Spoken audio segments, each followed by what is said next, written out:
This building was officially described as having no particular historic significance.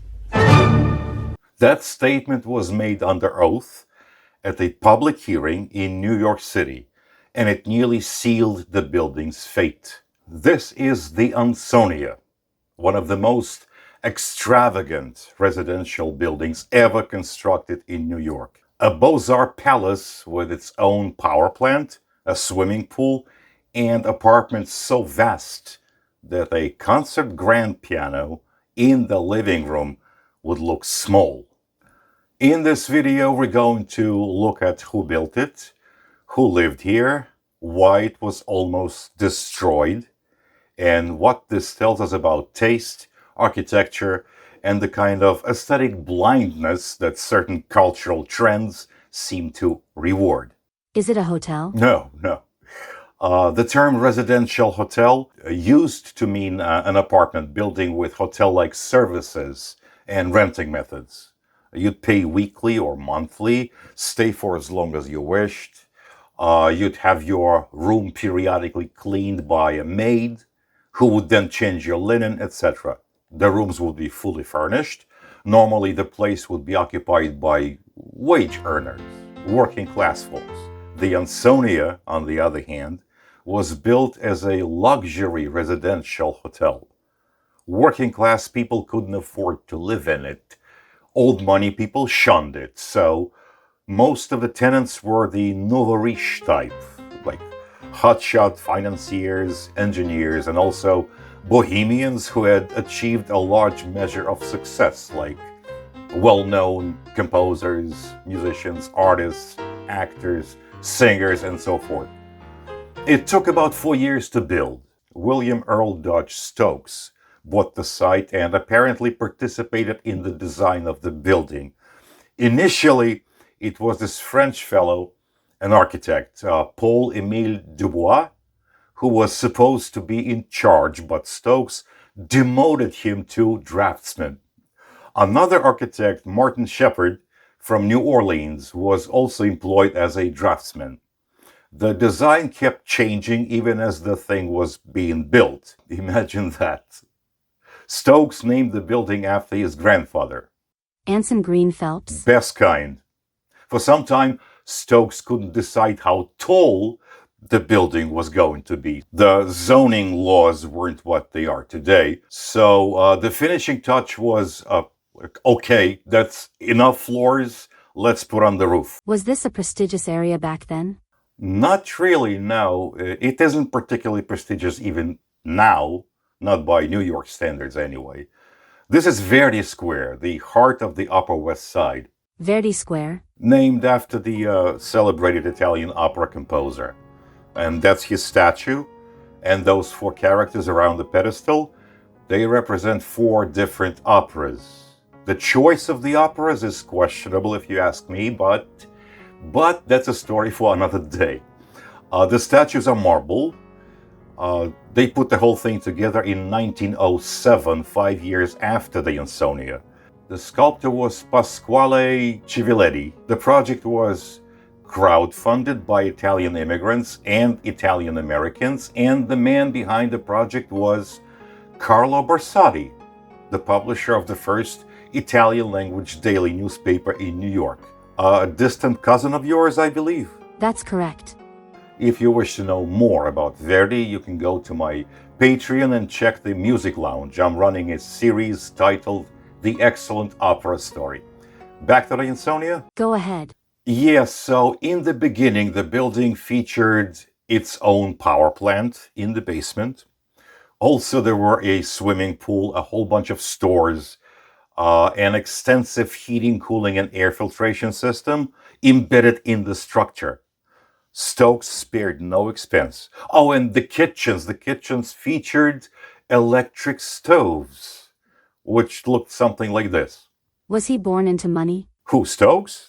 Well, sort of. He was quite a character, actually.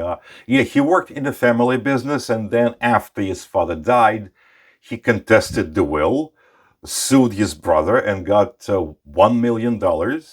He then became a developer, mostly in New York, mostly on the Upper West Side. When construction on the Ansonia started, he had just gotten married for the first time. You want to ask something? Whom did he marry? Right. Her name was Rita Acosta. She was 19 years old, born in New York City to a Cuban-born steamship line executive and a Spanish mother, one of 7 siblings. The family moved in high society but didn't have the kind of money that guaranteed long-term security for their children.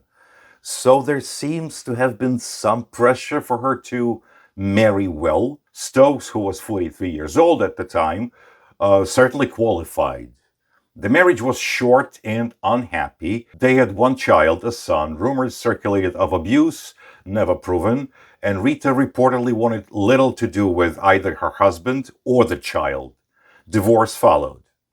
In the settlement, Rita received $2 million and custody of the child, though she later gave the child back to Stokes. She kept the money.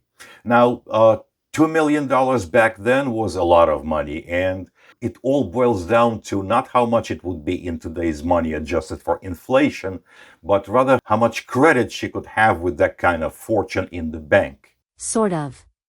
Turns out $2 million back then would be equivalent of, folks differ on that, the estimates ranging from 70 million to 600 million, whatever. Her subsequent life was that of luxury, artistic aspirations, and fame in certain circles. She divided her time mainly between New York, London, and Paris. In Paris, she would arrive at the Ritz with a hairdresser, masseuse, chauffeur, secretary, maid, and I quote, 40 Louis Vuitton trunks. She moved in elite artistic circles and counted among her acquaintances Rodin, Isabella Stewart Gardner, yes, the curator of the now famous museum in Boston, John Singer Sargent, Edgar Degas, Sarah Bernard, and Claude Debussy. One time, Isabella asked Sargent why Rita had never expressed herself artistically, and Sargent replied, why should she? She herself is art, which may or may not have been sarcastic.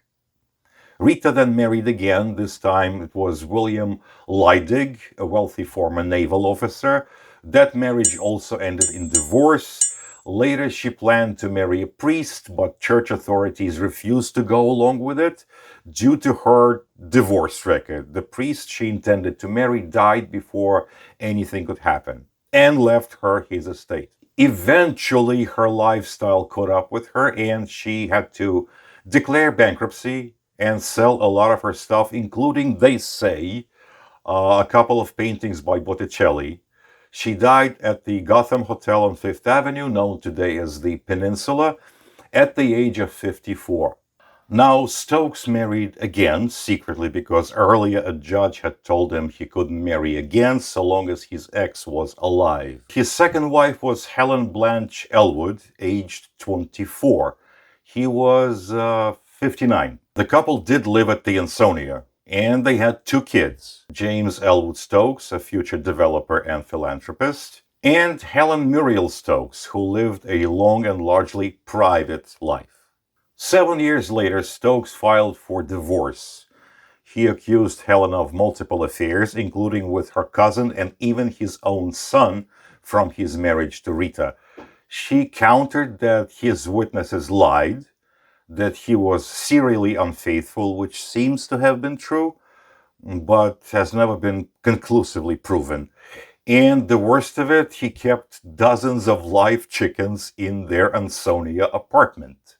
Personally, I find it clever. Free range, organic chicken. Chicken marsala, anyone? Anyway, she got $1 million in a settlement. Stokes bequeathed the Ansonia and some of his other assets to his son from his marriage to Rita, who sold the building in 1945, shortly after World War II ended. Now, architecturally, the Ansonia is beaux-arts through and through. Heavy ornament, bold massing, brackets, scrolls, moldings, medallions, an exuberant building if there ever was one. I won't show any interior images out of respect for residents' privacy, but I can tell you this, it's astonishing. Some apartments have 14-foot ceilings. I once saw a full concert piano in a living room, and it looked small. You could literally play basketball in there. Folks who resided at the Ansonia over the years, the list is impressive, like Sarah Bernard, Enrico Caruso, Fyodor Shalapin, Jack Dempsey, Theodore Dreiser, Victoriana Huerta, the Mexican dictator, Gustav Mahler, Babe Ruth, Tito Schipa, Teresa Stratas, Igor Stravinsky, Arturo Toscanini. Starting in the 1950s, the Ansonia changed hands many times. At one point, to make it halfway profitable, supposedly, the owner installed a gay bathhouse and a cabaret in the basement. Then, in the 1970s, unable to raise rents, the owner announced plans to demolish the building and build a 40-story tower in its place, presumably because we don't have enough ugly growth in this city. Residents then asked the Landmark Preservation Commission to designate the building as a city landmark. At a public hearing, the owner's lawyer testified that the structure lacked any particular historic significance. No particular historic significance. Are you fucking kidding me? Believe it or not, that's what he said, verbatim. According to him, it would cost between $4 million and $5 million to repair the building, so it was easier and more practical to just tear it down. The residents gathered 25,000 signatures.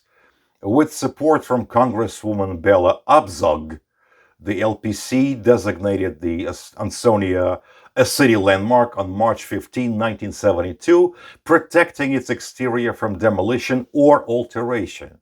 Now, whatever Bella's other faults, this was an act of excellent taste. But there was more trouble ahead, right? Indeed, there was. There were burglaries and holdups and whatnot inside the building.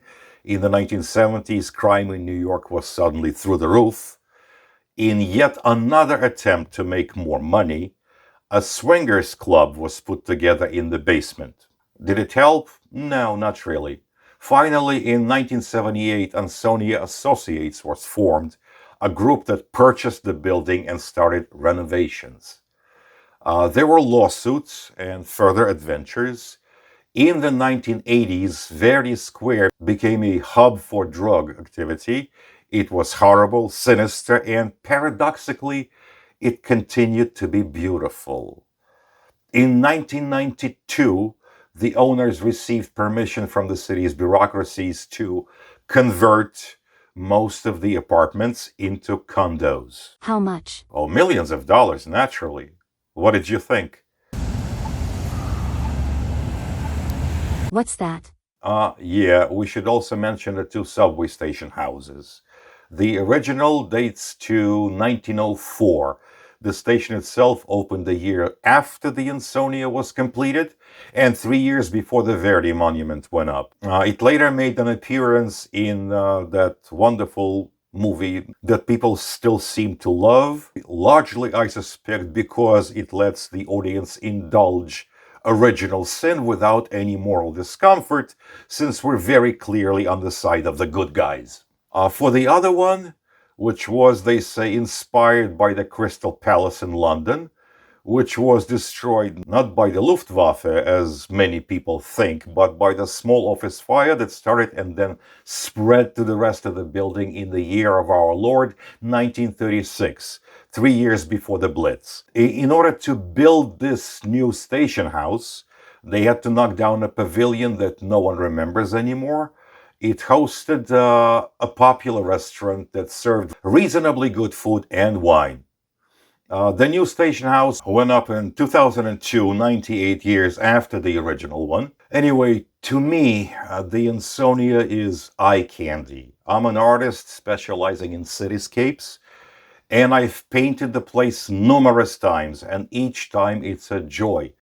And let me tell you, it doesn't take much to get people to take notice. Every time I set up my easel on that corner, 72nd in Amsterdam, people stop. They've walked past it for years without seeing it, actually seeing it, but suddenly they do. they look again and they say, oh, wow, it really is beautiful. I'm Amanda Barsotti, a fictional character. Any resemblance to actual persons, living or dead, is purely coincidental. Please subscribe to my channel, visit my site, consider purchasing books, paintings, and prints, and visit my Patreon page. It's a lot of fun as well. I'm Ricky Vernio coming to you from Brooklyn, New York, and I'll see you soon.